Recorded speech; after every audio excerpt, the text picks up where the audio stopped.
रामकृष्ण हरी. तू तरी अशी नाही वाजणार, आवाज लय मोठा पाहिजे. रामकृष्ण हरी. महाराष्ट्राची विधानसभा निवडणूक या ठिकाणी संपन्न होत आहे.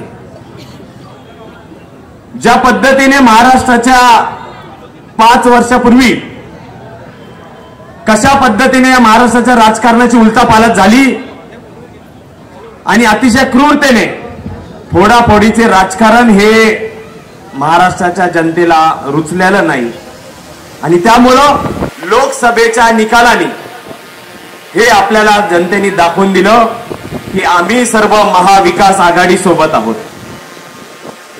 जनमत महाविकास आघाडी सोबत आहे. लोकांना लबाडी चालत नाही, लोकांना चिखलफेक चालत नाही, लोकांना भडीमार आश्वासनं चालत नाही आणि गाजर दाखवलेले तर बिलकुल चालत नाही. साहेब, ही नगर शहरामध्ये आम्हाला विधानसभेची निवडणूक या ठिकाणी पार पाडत असताना 21 दिवसापूर्वीच मला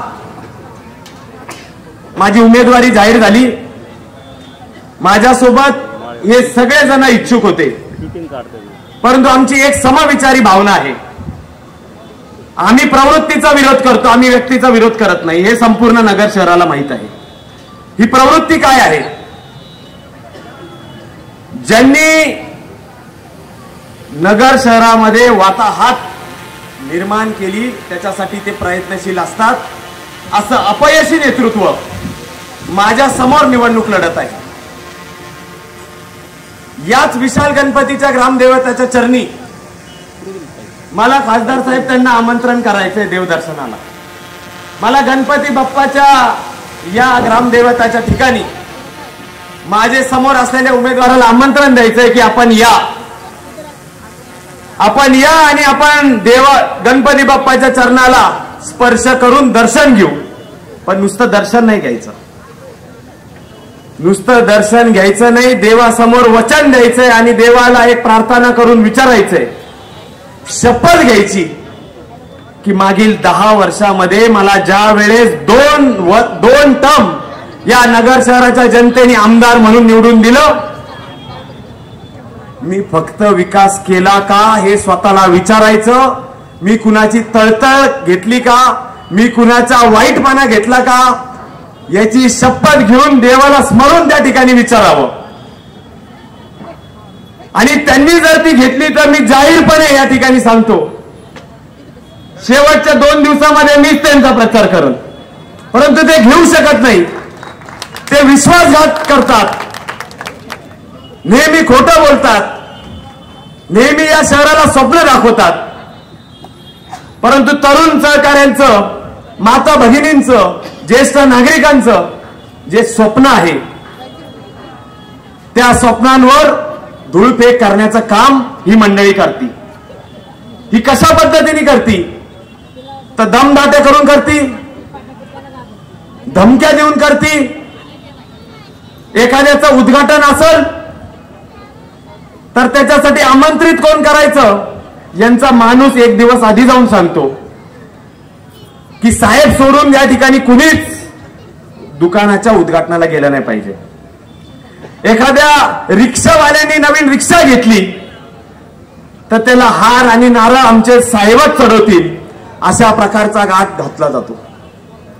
हे कशासाठी? आणि आज इतक्या भेटवस्तू देण्याचं काम चालवलंय. भेटवस्तू घेऊ नका हे असं मी म्हणत नाही, याच्यासाठी मेहनतीने काहीच संपन्न केलेला विषय नाही आणि लोकांना कळून चुकलेलं आहे. साहेब, सुप्त आणि गुप्त लाट ही निर्माण झालेली आहे. लोक बोलणार नाही, लोक व्यक्त होणार नाही. परंतु आम्ही ज्यावेळेस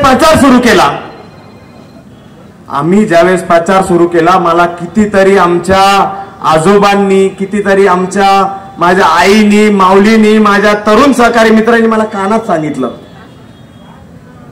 तुझ्यासोबत अनिल भैयांचा आशीर्वाद आहे, तुझ्यासोबत शिवसेनेचा सर्व संघटना आहे, नेते आहेत, तुझ्याबरोबर दादाभाऊंचे विचार आहेत आणि सर्वात महत्वाचा जायंट किलर निलेश लंके सारखा व्यक्ती आहे. तू कशासाठी घाबरतोस? तू निवडून येणार आहेस, डोळ्यात टचकन साहेब आनंदाचं पाणी आलं. कितीतरी वेळेस मी भावनिक झालो. या जनतेला आज या ठिकाणी मी एवढंच वचन देतो की धर्म केला जातो, परंतु आमचा धर्म हा नीतिमत्तेचा आहे. नीतिमत्ता ही तुम्हाला कधीच तुमच्या घराण्याला कळालेली नाही. नीतिमत्ता काय असती तर कुणाचा तळतळाट घेतला नाही पाहिजे, कुणाच्या बद्दुआ घेतल्या नाही पाहिजे. गरिबांच्या घेतल्या, श्रीमंतांच्या घेतल्या, महिलांच्या घेतल्या. आणि याचा बरेच जण या ठिकाणी एक कुठंतरी चर्चा करतात चौकामध्ये, एखाद्या टपरीवर, एखाद्या दुकानावर, की एवढं सगळं पाप केलं तर त्याचा घडा भरत असतो. आणि हे देव आणि ह्याच गणपतीच्या आवारामध्ये, श्री विशाल गणपतीच्या आवारामध्ये, भगवान के देर है लेकिन अंधेर नहीं. या नगर शहराचा काय पालट काय करायचा हे मला दोन लढवय्या जे दिल्लीत गेलेले आहेत हे आम्हाला मार्गदर्शन करणार आहेत. खासदार अमोलजी कोल्हे साहेबांनी पुणे जिल्ह्यामध्ये काय नाही केलं, पहिल्याच टर्म मध्ये त्यांनी किती विकास कामं केली. संसद रत्न असंच मिळत नसतं. निलेश लंके साहेबांसारखा देशभरामध्ये पहिल्याच टर्मचा आमदार लोकप्रिय होतो. आमदार ते खासदार होण्याच्या अगोदर देशभरामध्ये प्रसिद्ध झाले. का प्रसिद्ध झाले? त्यांची प्रेरणा आम्ही घेतो. मरणाला घाबरले नाही. कोविड बाधित महिलांना, पुरुषांना, आमच्या आजोबांना सगळ्यांना हातात हात देऊन ते कोविड काळामध्ये त्यांनी जेवण चारलं, लोकांना जवळ घेतलं. आणि म्हणून युरोप सारख्या 2 राष्ट्रांनी त्यांचा सन्मान केला आणि त्यांना डॉक्टरेट पदवी दिली. ही डॉक्टरेट पदवी ही जनता देती, ही सर्वसामान्य देती. ही स्वयंघोषित कार्यकर्त्यांनी स्वतःला कार्यसम्राट म्हणून घेण्यासाठी नसती, ही जनतेने द्यावी लागती आणि त्यांना जनतेने दिलेली आहे. आम्ही डेव्हलपमेंट काय करायचं हे मला चांगलं माहिती आहे. माझ्यासोबत हे सगळे नेते मंडळी आहेत आमचे शहर महाविकास आघाडीतले. काँग्रेसचे आज किरणजी काळे जरी उपस्थित नसले, ते कशा पद्धतीने लढलेले आम्हाला माहिती आहे. माझ्या आधीचे सर्व नेते मंडळी या ठिकाणी बोलले. लोकांवर ज्या पद्धतीची दहशत होती, अन्याय होतो, अत्याचार होतो, वेळोवेळी ही भैयांची शिकवण आहे आम्हाला. भैयांचा जरी सहवास नसला, ते हयात नसले, परंतु त्यांना त्यांच्या प्रतिमेला स्मरण करून याच माळीवाड्याच्या वेशीमध्ये या ठिकाणी वचन देतो या नगर शहराच्या समस्त माझ्या मायबाप जनतेला, आम्ही शुद्ध संकल्प करून ज्या पद्धतीने अभिषेक घातला जातो, तसंच यावेळी हे शुद्ध संकल्प करून या नगर शहराला सगळ्यांना सोबत घेऊन या ठिकाणी विकासात्मक दृष्टिकोनातून हे नगर शहर, लोकांच्या स्वप्नातलं नगर शहर हे विकासात्मक चांगल्या पद्धतीने पुढे घेऊन जाऊ. एवढंच आजच्या या सभेच्या निमित्ताने बोलतो. मला खासदार साहेबांना पुढे 5 सभा आहेत, त्यामुळं मी माझं भाषण आवडतं घेतो आणि आपल्याला एकच विनंती करतो, पुढची 20 तारीख, पुढच्या 3 दिवसानंतर आपल्याला सगळ्यांना क्रांती घडवायची. निलेश लंके साहेबांनी सांगितलंय, अभी नहीं तो कभी नहीं. आणि खासदार साहेब, उनका धंधा डर पे चलता है, हमारा धंधा प्यार पे चलेगा. माझा अनुक्रमांक आहे 1. हे 1 अनुक्रमांक खूप सोपा आहे.